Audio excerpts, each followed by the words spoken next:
हार्दिक स्वागत है आज की कक्षा में।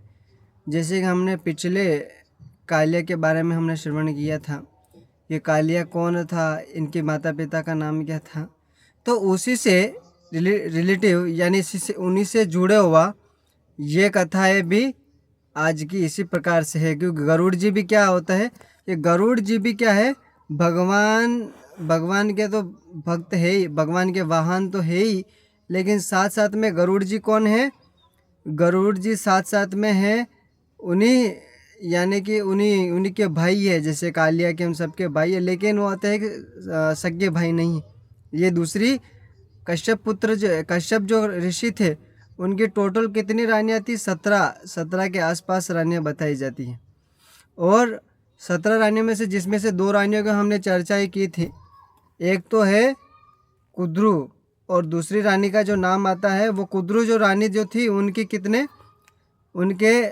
कितने सारे सर्प हुए थे, है ना, और उनके मतलब उनकी गर्भ से सर्प ही निकले। और कहा जाता है कि उन्हीं की कश्यप की पत्नी हुई थी दूसरी, जिसके नाम था विनीता। विनीता नाम रहता है। तो विनीता क्या कर, विनीता भी ये भी कश्यप की ही पत्नी थी। और साथ ही साथ ये क्या करते थे कि ये एक साथ तो रहते थे विनीता और ये कुद्रू, लेकिन ये क्या है कि अभी मिलने के लिए जाते थे, वैसे अलग अलग महल में रहते थे। क्योंकि गरुड़ जी क्या है, गरुड़ जी एक पक्षी के रूप में है, और कालिया वसुकी सर्प ये सब क्या है, यह सभी के सब सर्प है। तो गरुड़ जी का खाना क्या है, सर्प को खाना, मछलियों को, जानवर को, इत्यादि को उनको खाते रहना है। लेकिन साथ साथ में भगत भी है वो।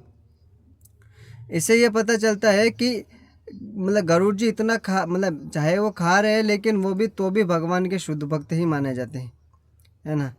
और कालिया भी है, वो भी भगवान के ही मतलब इस तरह से शुद्ध भक्त है, लेकिन वो भोग की इच्छा रखी है, इसीलिए कालिया को क्या करना पड़ा, इस भौतिक संसार में आना पड़ा, है ना। इसी वजह से ये कालिया भौतिक संसार में आके यमुना नदी में रहने लगा। साथ ही आगे हम वर्णन करते हैं कि ये कथाएँ चालू किस प्रकार से होती है। तो ये कथाएँ इस प्रकार से चालू होती है कि गरुड़ जी के पिता हुए थे कश्यप मुनि, और कश्यप मुनि की पत्नी जो थी वो थी विनीता माता थी। और ये क्या है कि एक बार ऐसे घूमते घूमते वो जाते हैं ना अपनी बहन के यानी कि कश्यप जी की दूसरी पत्नी के पास विनीता माता जाती है, और विनीता माता जाती है तो वहाँ पे ऐसे घूमते रहते हैं। तो ऐसे सांझ का समय था, मतलब थोड़ा थोड़ा हल्का सा होता है ना, जैसे रात जैसे अंधेरा जैसा होने लगता है ना। तो वहीं पे एक हाथी क्या होता है कि उधर आते रहते थे, हाथी आता था इंद्र का, ऐरावत हाथी आता था। तो ऐरावत इंद्र का हाथी आता हाथी नहीं, सॉरी, घोड़ा ही आता था, हाथी नहीं आता था। तो अश्व, उनका नाम भी एक अश्व उनका नाम आता है। तो उनका भी क्या है कि जैसे वो आते रहते थे तो एक बार ऐसे घूम रहे थे ये, और घूम रहे थे तो वो क्या है कि जो विनीता और कद्रू ये दोनों छत के ऊपर थी, और छत के ऊपर होने के बाद ये क्या है कि इंद्र का घोड़ा आता था उसमें जंगल की ओर, उनके महल की ओर आता था घास खाने के लिए। तो वो उनके तो वैसे गरुड़ जी सॉरी, वो क्या है कि जो घोड़ा है वो अपनी मतलब पहले घोड़ा भी जो होते तो उड़ने वाले घोड़े होते थे। तो विनीता माता ने देखा कि घोड़ा कितना सुंदर है, एकदम दूध की तरह है, एकदम दूध की तरह वाइट वाइट है, कितना देखने में आकर्षित लगता है। जैसे आप सब लोग देखेंगे कि जो घोड़ा हो चाहे गाय का बछड़ा हो, एकदम सफ़ेद जग होगा, सफ़ेद जैसा दिखाई देता है। तो उस प्रकार से क्या होता है कि वो हमें सभी आकर्षित करते हैं, एक जैसे सबको अच्छा लगता नहीं लगता है। जैसे अगर काबर तितरियाँ हो, जैसे काबर तितरा होते हैं ना, अलग अलग विभिन्न प्रकार के अगर होने लगे तो अधिकतर हमें इतना पसंद नहीं आता। कोई काला है, कोई वाइट है, कोई सफ़ेद है, इस प्रकार से होता है तो क्या है, हमें पसंद नहीं आता, हम इतने आकर्षित नहीं होते। लेकिन वाइट घोड़ा है तो इसलिए क्या है कि वो इनको आकर्षित कर दिया, और आकर्षित कर दिया तो क्या है, विनीता कहने लगी कि आह कितना सुंदर है। लेकिन वही उड़ता हुए घोड़े को उन्होंने देखा था, यानी कि सामने से देखा था। और जैसे ही वही कह रहे थे तो क्या घोड़ा उड़ते उड़ते जैसे जा रहा था, तो कद्रू माता जो सर्पों की माता है, जो गरुड़ की भी माँ है और कालिया की माँ है, वो क्या है कि वो देखने लगी कि अरे घोड़ा तो कैसे सफ़ेद थे, ये तो काला है। अच्छा, इसमें क्या अभी ये दोनों झूठ बोल रही कि सत्य बोल रही? कौन बताएगा इसका आंसर, कौन देगा? कौन देगा, बताइए आंसर।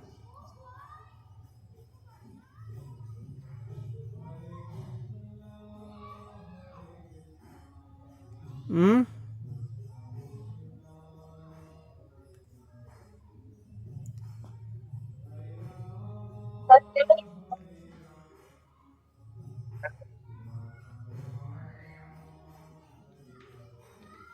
बताओ बताओ।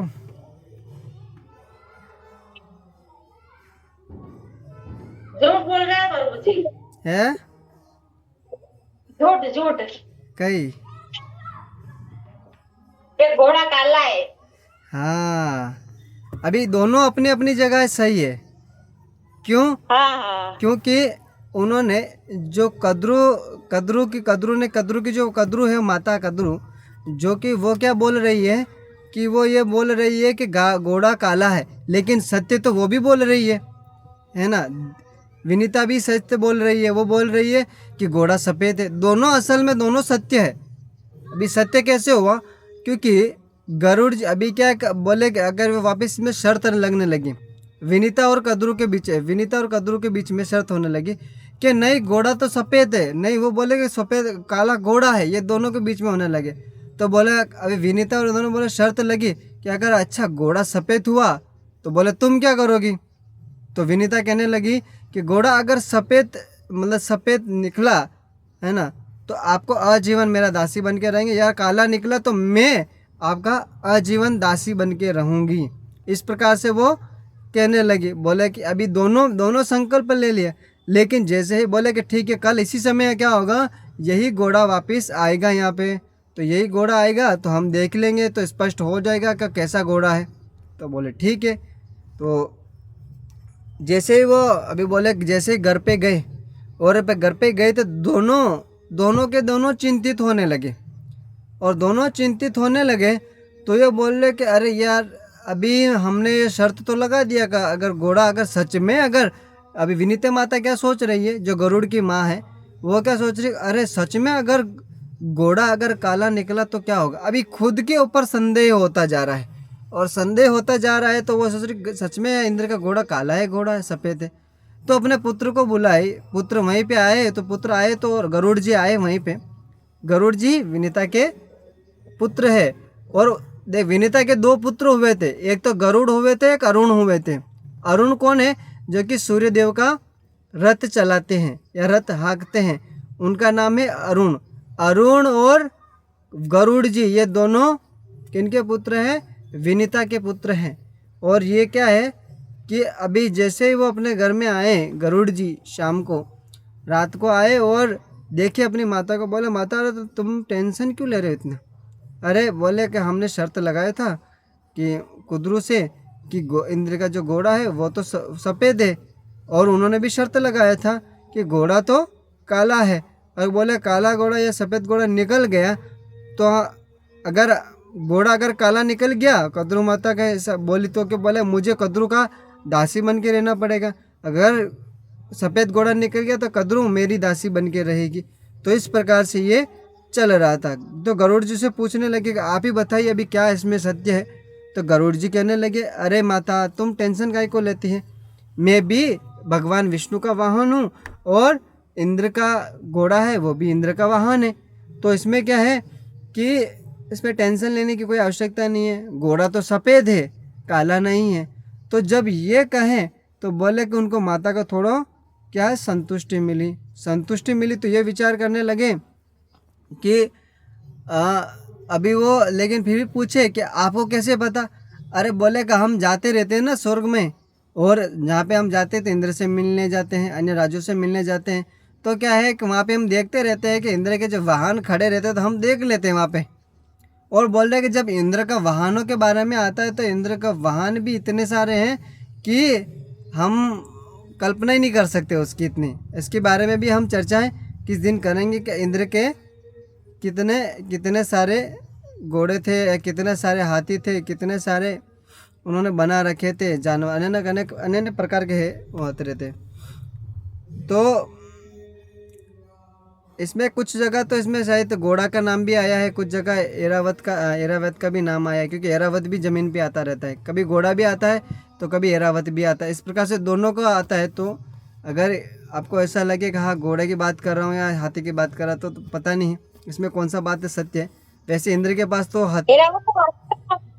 हाँ, वैसे इंद्र के पास क्या, इंद्र राजा है तो उसके पास तो घोड़े भी रहते हैं, तो कभी घोड़े भी आते हैं। तो ऐसे क्या स्वर्ग से घोड़े ही आते थे अधिकतर तो क्या थे। लेकिन जैसे ही घोड़े, हम तो ये घोड़े बोल रहे, अगर आपको कुछ पता चले, सत्य पता चले, तो आप घोड़े की जगह एरावत हाथी है उनका भी आप स्मरण कर सकते, भाव ग्रहण कर सकते हैं। तो आगे चलते हैं हम। जैसे कद्रू को भी, अभी कद्रू भी अपने घर पे बैठी थी, तो कद्रू बैठी थी तो वो अपने पुत्रों से यही प्रश्न करने लगी कि हम क्या कर रहे, कि हम गए थे माता विनीता के साथ, तो बोले हमने देखा, शर्त लगा दिया था इस प्रकार से, ये पूरी सारी घटनाएं बताए। तो बोले कि अभी माता टेंशन में थी, तो वसु की ये सब आए, बोला अभी क्या किया जाए, क्या किया जाए, माता को अगर दासी बनना पड़ेगा। लेकिन एरावत, ये वसुदेव और क्या नाम वासुकी और सब ने बता ही दिया कि अरे नहीं, इंद्र का घोड़ा जो है वो तो सफ़ेद ही है, वो काला नहीं है। तो बोले कि कद्रू से पूछा कि आपने क्या देखा हाथी में से, सॉरी घोड़े का। बोले कि हमने तो घोड़े का सिर्फ हमने तो देखा था पूंछ ही था और वो काला ही दिखाई दे रहा था। तो बोले ठीक है, आपने क्या किया, गाड़ी का बम्पर काला काला दे के दिया है, बाकी ऊपर का जो आगे का जो मॉडल है, आगे का जो मुंह है वो क्या है, पूरा वाइट ही है। तो मतलब घोड़ा आगे से वाइट था और पूंछ जो थी वो काली थी। तो इससे हम समझ सकते हैं कि दोनों ही सही बोल रहे हैं, दोनों ही झूठ नहीं बोल रहे हैं, है ना। तो इस प्रकार से यहाँ पे बताया जा रहा है। तो बोले कि अभी तो हमारी माता अगर हार जाएगी, वो झुक जाएगी माता कद्रू, तो हम क्या करेंगे, हमारी माता क्या है कि सीधा विनीता के जाके दासी बन जाएगी, और हम ऐसा चाहते नहीं। तो बोले कुछ ना कुछ करना पड़ेगा। तो सारे सर्पों को बुलाए, और सारे सर्पों को बुलाने के बाद ये सारी मीटिंग चर्चाएं चलती रही, पूरी रात भर चलती रही। बोले क्या किया जाए, क्या किया जाए। तो उसी में से वसुकी जी ने क्या किया, उड़ने वाले सांप देखे। आप सभी ने देखे कि उड़ने वाले सांप के बारे में कभी सुना है कि उड़ने वाले सांप होते हैं? सुमन माता जी, आपका कैमरा बंद है। हाँ माता जी, ज्योति माता जी, सुनीता माता जी, आपने उड़ने वाले सांप के बारे में कभी सुना या कभी देखा?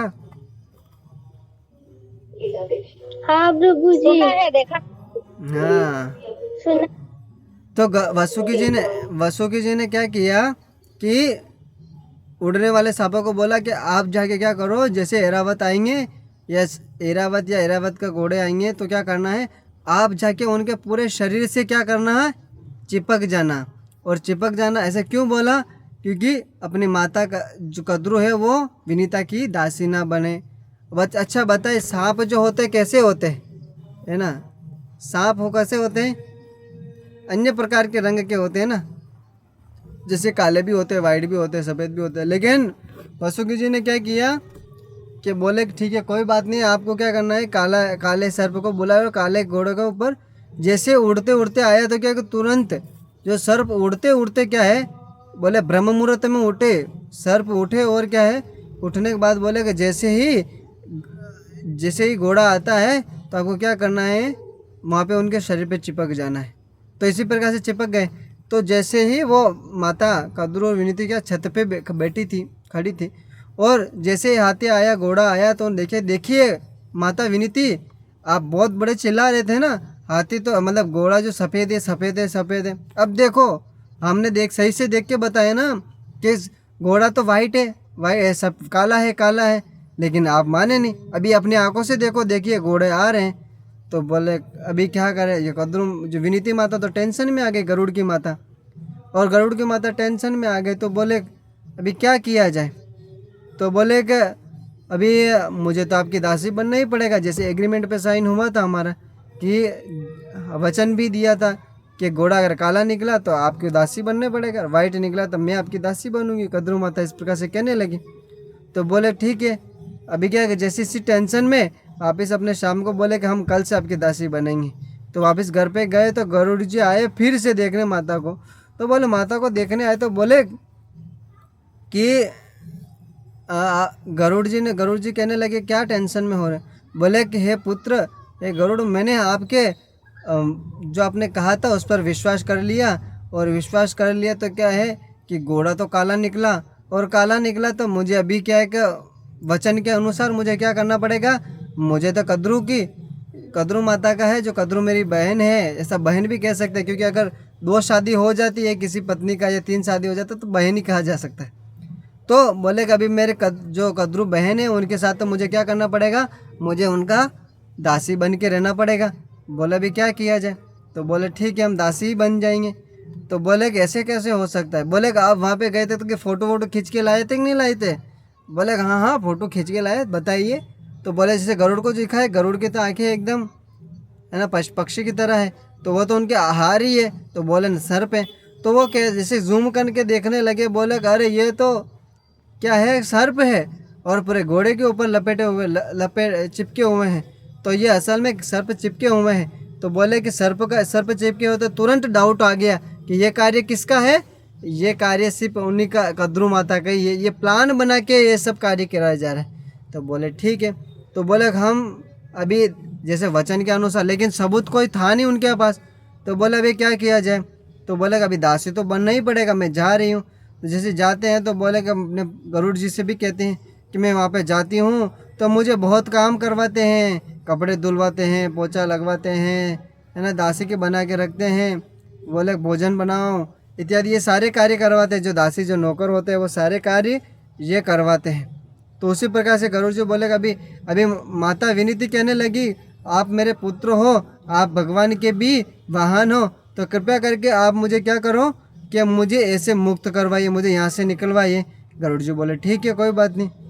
तो बोले कि गरुड़ जी वापस अपने घर आ गए और वापस अपने इंद्र को सॉरी वसुकी जी वसुकी से उन्होंने कहा कि आप क्या काम करिए, आप हमारे महल में आइए और हमें आपसे कुछ बात करना है। तो वसुकी जी कहने लगे गरुड़ जी से, मतलब पत्र में ही कह रहे अभी तक, मतलब वो क्या बोलते हैं उसके संदेश वाहक, उससे ही बोल रहे हैं कि बोले हम नहीं आएंगे वहाँ पे, अगर आएंगे तो आप खा लेंगे, लेकिन किस बारे में चर्चा करना है इसके बारे में बताइए। तो बोले चर्चा ही करना है, जो विषय करना है वो विषय रहेगा, जो चर्चा ही करनी है वो हमें क्या करना है, अपनी मतलब माता के बारे में चर्चा करना है। बोलते माता के बारे में चर्चा करना है।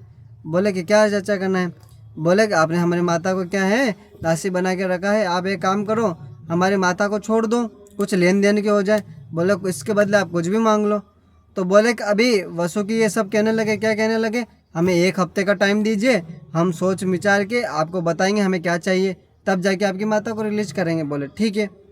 तो सभी सर्पों को बुलाया गया। 7 दिनों तक यही विचार चलता रहा कि क्या मांगे क्या मांगे। गरुड़ जी तो भगवान के भक्त हैं, शुद्ध भक्त हैं। जिस प्रकार से भगवान क्या करते हैं कि भगवान अपने भक्तों के लिए कुछ भी कर सकते हैं, उसी प्रकार से गरुड़ जी तो सामर्थ्य हैं सभी सब कुछ करने में। तो हमें क्या करना है, गरुड़ जी से ऐसी वस्तुएं मांगना है जो कि क्या है कि हमें काम लग पाए। तो बोले ठीक है। तो क्या मांगते हैं। तो बोले कि उन्होंने क्या कहा कि अभी हम क्या करें, सभी सर्प कहने लगे कि हमें उनसे अमृत मांग लेना है। जो अमृत कहाँ रहता है, स्वर्ग में अमृत रहता है, तो हमें अमृत चाहिए। बोले ठीक है, अमृत मंगवा लेंगे। तो बोल जैसे गरुड़ जी को सूचना दे दिया कि बोले हमें और कुछ चाहिए नहीं, हम आपका माता को तभी रिलीज कर पाएंगे, तभी छोड़ेंगे तब आप क्या करोगे, स्वर्ग से क्या करोगे, अमृत लेके आओगे। तो ये विचार कर दिया उन्होंने। बोले कि अभी वसुकी ये सब वहाँ पे जितने भी सर्प थे वो सब क्या कहने लगे कि बोल अभी तो हम अमर हो जाएंगे, और अमर होने के बाद क्या करेंगे, अमृत पिएंगे, अमर हो जाएंगे और यहीं पे पड़े रहेंगे, फुकार मारते रहेंगे और लोगों को डसते रहेंगे इस प्रकार से। वैसे ऐसे कहा जाता है कि मैं तो उसे सुना है आचार्य गणों से कि बोले अमृत पीना यानी कि व्यक्ति अमर नहीं होता है। अभी ये कौन सा बात है, ये कौन सा प्रश्न आ गया कि अमृत पीने से अमर नहीं होते। अमृत पीने से अमर नहीं होते हैं, लेकिन बोलते हैं कि अमृत पीने से शरीर जो है वो जवान रहता है, है ना, जवान रहता है तो क्या है कि वो उसका मतलब उम्र काफ़ी बढ़ जाता है उसमें, है ना, बुढ़ापा नहीं आता है अमृत पीने से। तो अब इसी वजह से क्या है कि सारे देवी देवता लोग भी क्या है कि सभी के सभी लोग क्या है कि अमर रहते हैं, मतलब अपनी उम्र को बढ़ाए रखते हैं। लेकिन अमृत पीने के बावजूद भी उनको भय रहता है कि मृत्यु होगा, लेकिन मृत्यु तो होने ही वाला, चाहे अमर हो चाहे कुछ भी हो, है ना। तो इस प्रकार से अमृत पीते हैं। आप सब लोगों को ये बात पता था पहले कभी? हाँ, आज जानने को मिल गया ना, अच्छी बात है।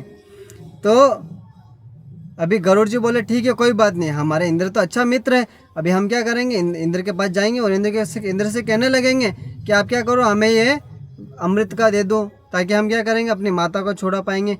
बोले कि अब इंद्र को ऐसे फ़ोन करके बोलने लगे गरुड़ जी कि हम आ रहे हैं आपसे अमृत लेने के लिए, हमें अमृत चाहिए। ताकि बोले अभी इंद्र भी कहने लगे कि क्या, कि बोले आप अमृत को क्या करेंगे? बोले अरे मेरी माता वहाँ पे कद्रू के वहाँ पे दासी बन के रही है, आप क्या करो, क्या मुझे एक हाथ से अमृत दे दो, ताकि मैं क्या करूँगा, अपनी माता को छोड़ा देंगे। बोले आप उन सर्पों को देना चाहते हैं? सर्प तो आप, बोले कि सर्प को नहीं देना चाहिए। तो बोले कि नहीं, आप तैयार हो जाए, हम आपको अमृत नहीं देंगे, ऐसे बोल रहे हैं। तो अभी गरुड़ जी कहने लगे कि इंद्र आप तैयार हो जाइए, मैं आ रहा हूँ, अमृत तो लेके रहूँगा, जो करना है वो कर लो आपको।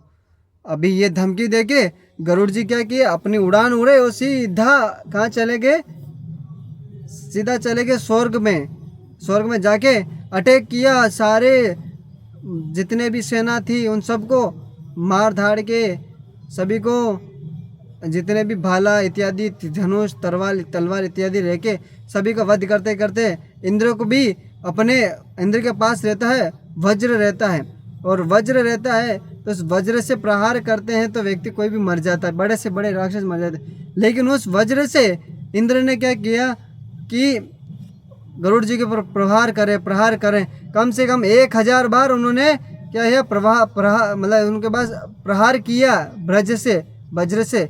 तो वज्र से प्रहार किया तो उनके एक पंख, मतलब पंख का जो होता है ना, जिसे एक पंख होता, पूरा पंख नहीं, एक पंख के अंदर से जो बाल होता है वो बाल के टूट के गिरा।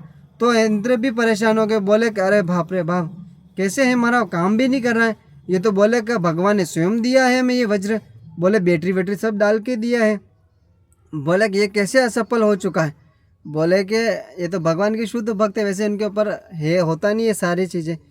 तो गरुड़ जी बोले ठीक है, अभी क्या, जैसे उड़ते उड़ते गए और सारा का घड़ा था वो घड़ा भर के उठा के, और उड़ते उड़ते क्या किया, ले जाने लगे।